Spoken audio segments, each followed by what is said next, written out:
people across Canada and internationally were grief-stricken today over the news of a death in Niagara Falls.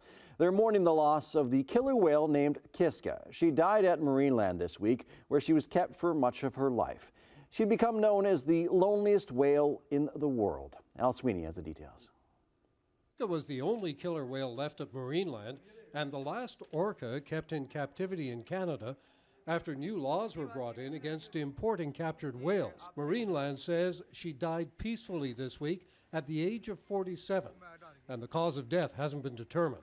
The story of Kiska is like a slow-moving, painful disaster. Animal rights activists say they're sad and outraged over Kiska's story. She was captured in the Atlantic at about the age of 3 and kept at Marineland for more than 40 years, the last 12 years by herself.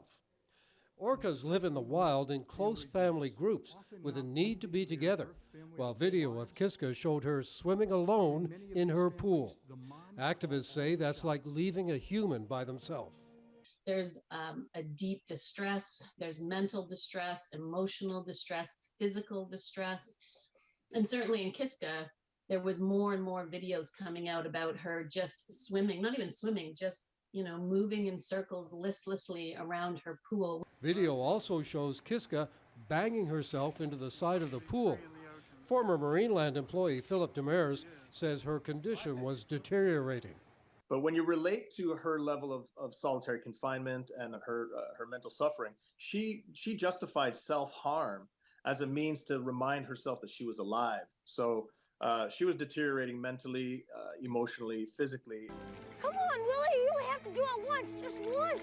Kiska was captured off Iceland along with Keiko, the orca made famous in the Free Willy movie in the 1990s.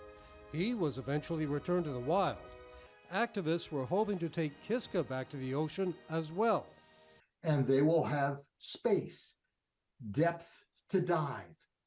They can interact with critters on the seafloor and fish that come through.